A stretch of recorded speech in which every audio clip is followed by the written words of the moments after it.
Javier Mata, responsable de defensa de la abogacía en el Ilustre Colegio de la Abogacía de Madrid. ¿En qué punto se encuentran estas acciones que ha interpuesto el ICANN contra ese hecho? Pendientes, desde mi punto de vista, de incoación, supongo, ¿no? Porque la dinámica procesal judicial lleva sus tiempos.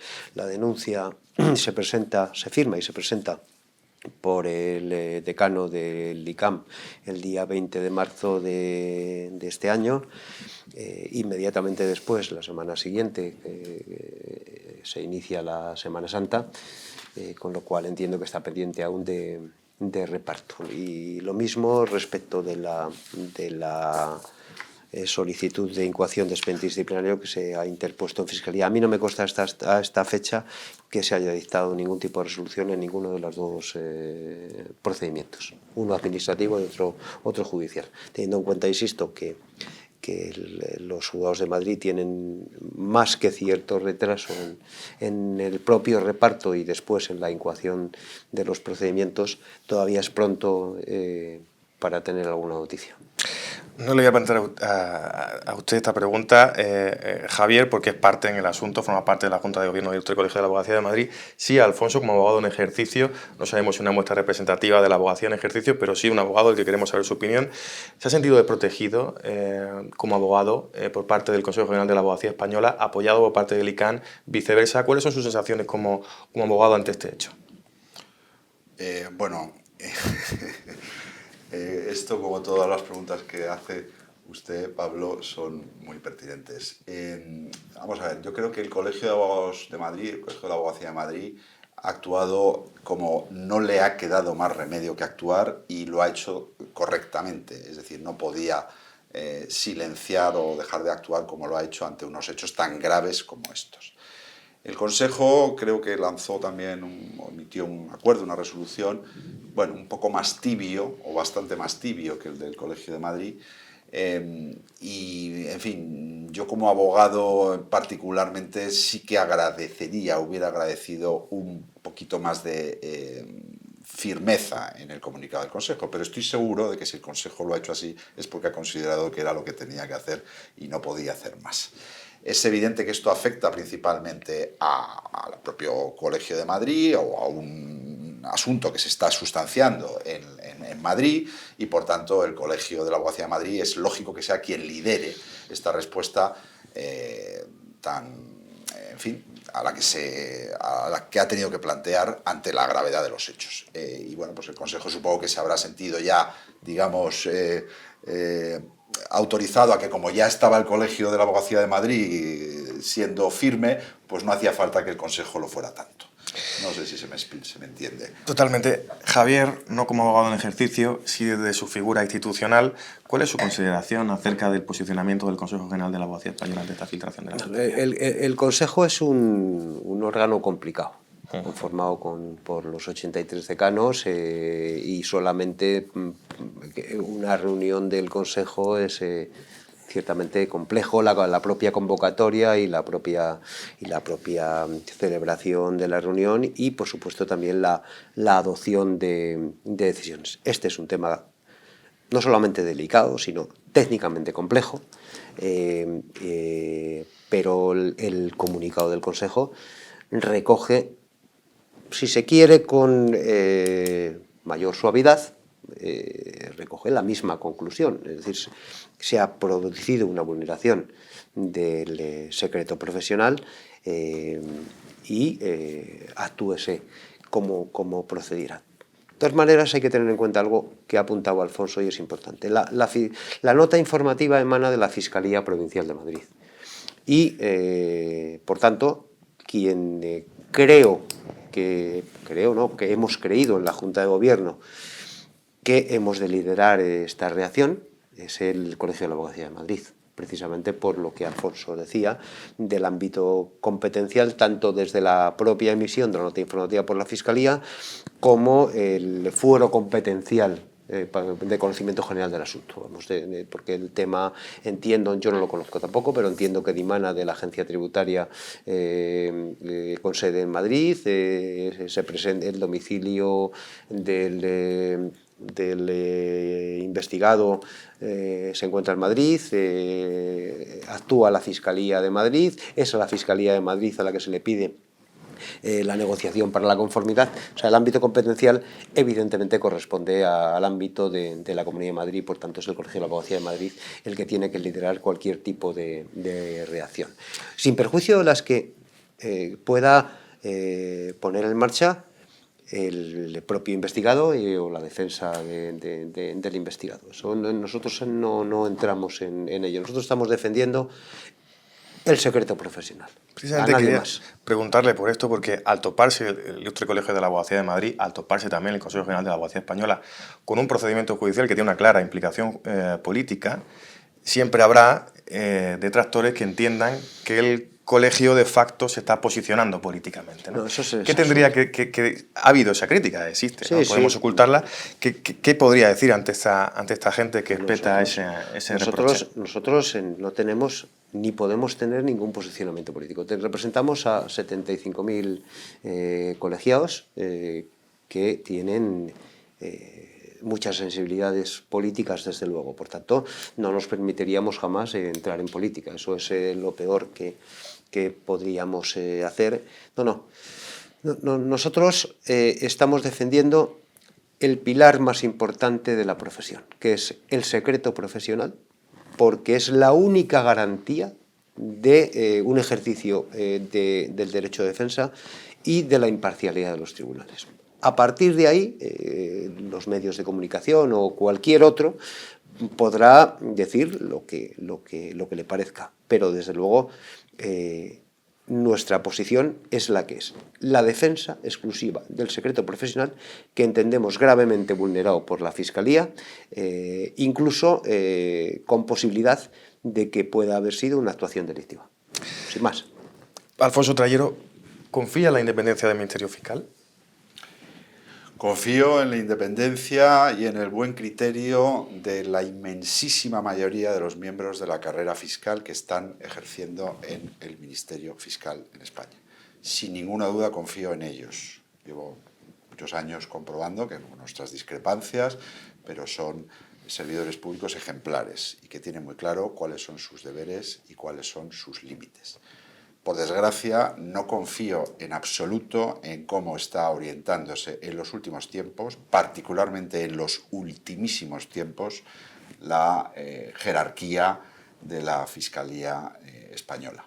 Pero eso no es un problema de los fiscales. Un inciso, cuando habla de los últimos tiempos, ¿dónde acotaría ese periplo? Yo creo que el proceso que hemos asistido en los últimos meses o años, en donde el Tribunal Supremo ha declarado ilegales nombramientos de la más alta cúpula fiscal, donde parece que se dan instrucciones contra la ley y contra los derechos de los investigados por razones políticas.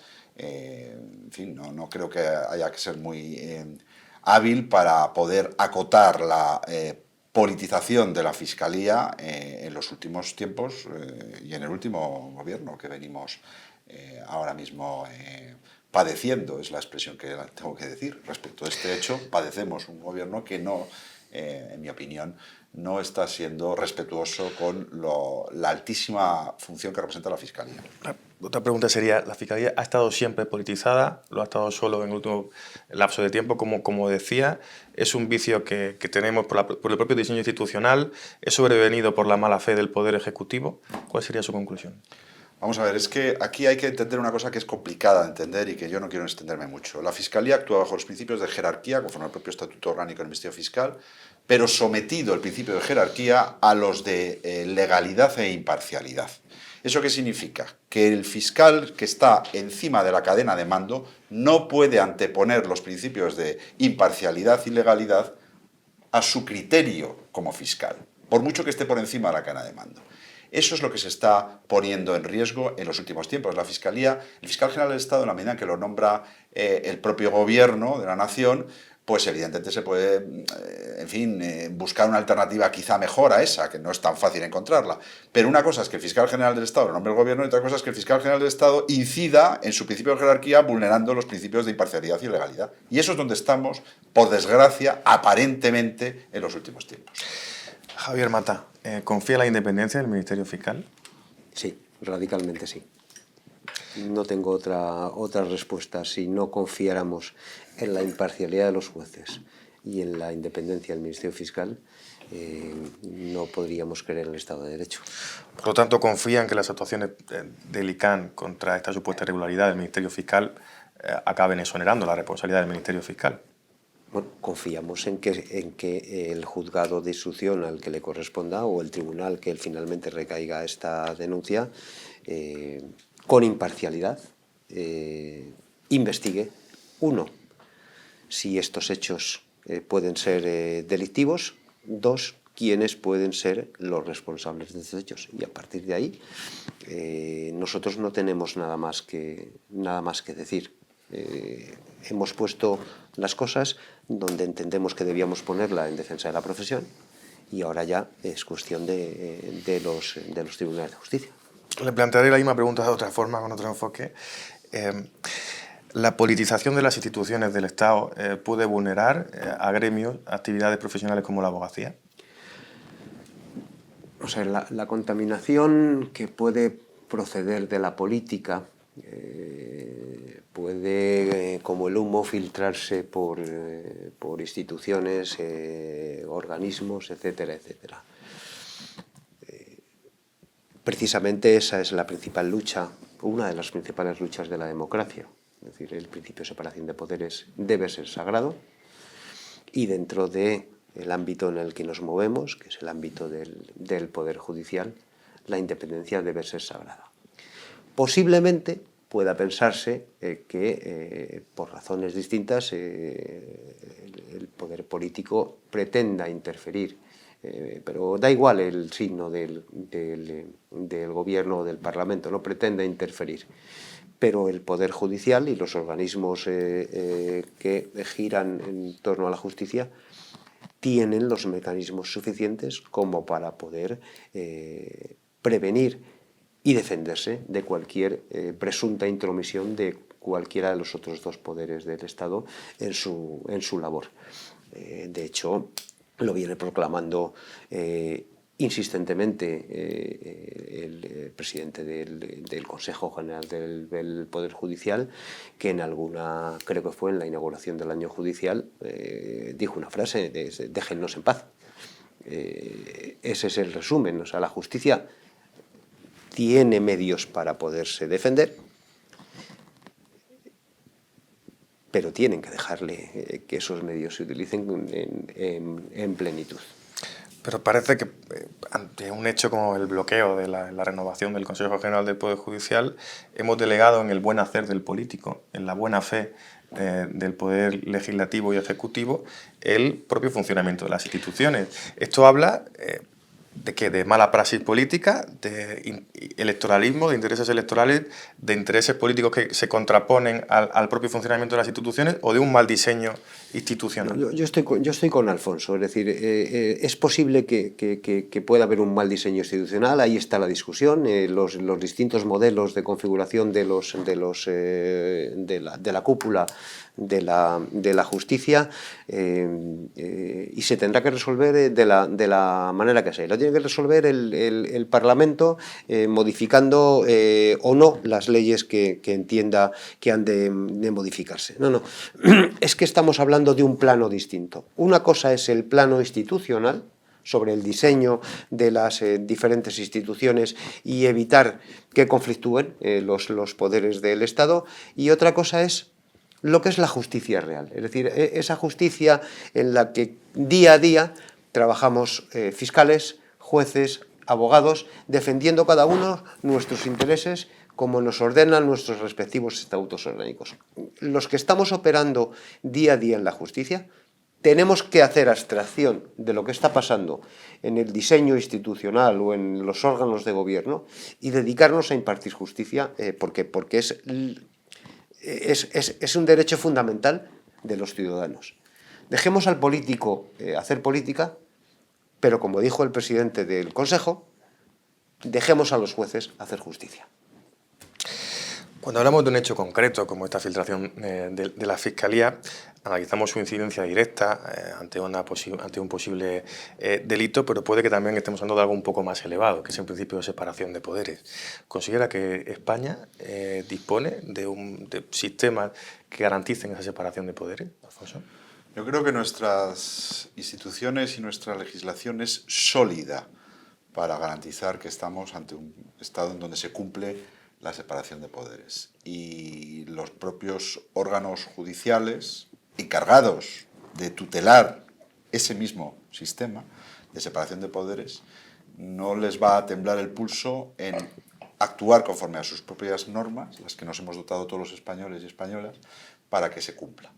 El problema es que la ciudadanía es fácil que perciba que eso no existe en la realidad, en la medida que desde el propio Parlamento y desde el propio Gobierno se plantean iniciativas que van contra la línea de flotación de la separación de poderes. Que el Parlamento, conforme a los acuerdos alcanzados por el Gobierno actual con sus apoyos separatistas, independentistas, plantee comisiones de investigación para analizar que los jueces que han resuelto juicios determinados conforme a la normativa en vigor y conforme a sus competencias como Poder Judicial, ver si han hecho bien o mal las cosas para que el Parlamento fiscalice la labor de los jueces, o que se dicte una ley de amnistía, y perdón, porque es que todo está relacionado, donde se desautoriza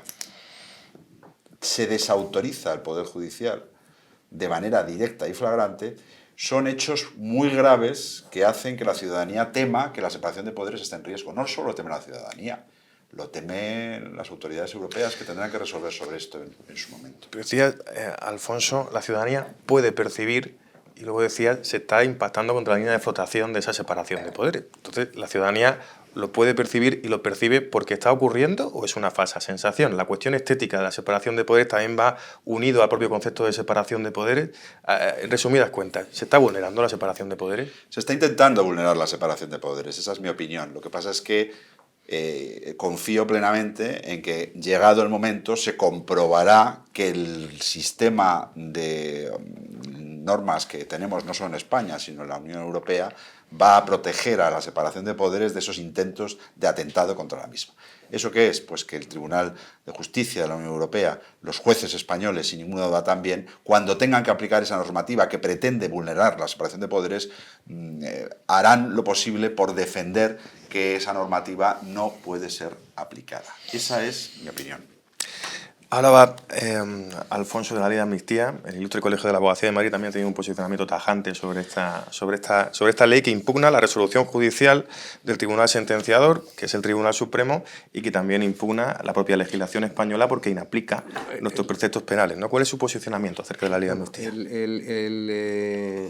El Colegio de la Abogacía de Madrid no tiene aún posicionamiento sobre la ley de amnistía porque no existe todavía ley de amnistía. Está en tramitación parlamentaria, como conocemos. Lo que sí hizo el día 9 de noviembre, en una Junta de Gobierno extraordinaria, celebrada a las 10 de la noche de un día festivo, es hacer unas manifestaciones muy firmes cuando se publicó el acuerdo alcanzado entre el Partido Socialista y Junts, que hablaba del lawfare.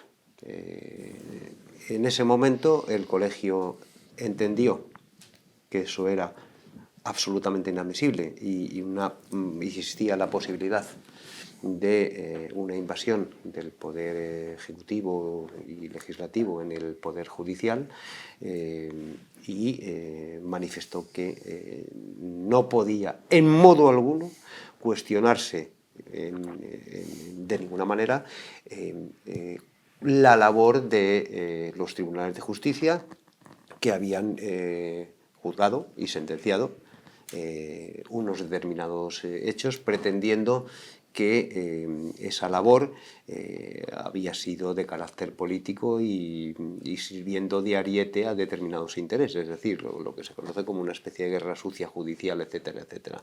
Eso es, como decía Alfonso, podía producir una inmisión, desde nuestro punto de vista, indebida en la labor de los tribunales y de los demás operadores jurídicos, y reaccionamos inmediatamente. Cuando se plantee, es decir, cuando exista ley de amnistía, veremos si el Colegio de la Abogacía tiene o no un pronunciamiento, y si ese pronunciamiento está o no entre sus funciones. Es un tema efectivamente delicado, pero como le decía antes, nosotros representamos intereses de 75.000 compañeros que entiendo tienen muy diferentes ideologías y sensibilidades. Muy bien, esto ha sido todo. Muchísimas gracias, Javier Malta, por haber estado aquí en Economía. Gracias, Pablo. Muchas gracias a vosotros. Muchas gracias, Alfonso Trayero, por haber estado aquí en Economía Juris. Un placer, muchas gracias, Pablo. Un placer.